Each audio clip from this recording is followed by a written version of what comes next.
இயேசுவின் வளர்ச்சியும் பணிவும். இயேசு கிறிஸ்துவுக்குள் பிரியமான என் சகோதர சகோதரிகளே, இன்று நாளிலுமாய் கூட தூய கன்னி மரியாவின் மாசற்ற திரு நம்மை ஒப்புக் கொடுக்கும் விழாவை நாம் எடுக்கிறோம். இது இயேசு கிறிஸ்துவுக்குள் பிரியமானவர்களே, தூய கன்னி மரியாவின் மாசற்ற இருதயத்துக்கு நாமும் நம்மை அர்ப்பணிக்க வேண்டும். அங்கே பார்க்கிறோம், இயேசு என்ன செய்தாரோ அதை நாம் செய்கிற பிள்ளைகளாக இருக்க வேண்டும். இயேசு தன் பெற்றோரிடம் சொன்னார், தேடுகின்ற பொழுது, அம்மா என் தந்தையின் அலுவலர்களை செய்ய அவருடைய காரியங்களில் ஈடுபட்டிருக்க நான் வேண்டாமா என்று கேட்கிறார். ஆக தந்தைக்குரியதை, தந்தையினுடைய திருவுளத்தை, தந்தையின் விருப்பத்தை, தந்தையின் எண்ணத்தை எல்லா காலங்களிலும் நிறைவேற்றுகிற மகனாய் இயேசு கிறிஸ்து இருந்தார்.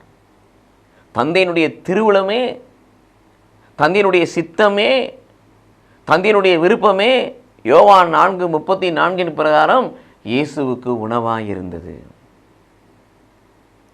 மட்டுமல்ல பிரியமானவர்களே, இயேசு கிறிஸ்து தான் மகன் என்றாலும் தான் கடவுள் என்றாலும் அதே வேளையில் அவர் அவருடைய பெற்றோர்களுக்கு பணிந்து நடந்தார்.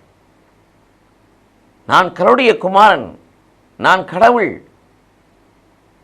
நான் மீட்பர் என்று சொல்லி அவர் பெருமை பாராட்டிக் கொள்ளவில்லை. தன்னுடைய பெற்றோர்களுக்கு அவர் பணிந்து கீழ்ப்படிந்து நடந்தார். மட்டுமல்ல, எல்லாவற்றும் மேலாக இயேசு கிறிஸ்துனுடைய லூக்கா 2:52 வாசிக்கும் இயேசு கிறிஸ்துவை குறித்து வாசிக்கின்ற பொழுது, ஆண்டவராய் இயேசு கிறிஸ்து ஞானத்திலும் அறிவிலும் சிறந்து, புது மொழிபெயர்ப்பில் உடல் வளர்ச்சி என்று போடப்பட்டிருக்கிறது.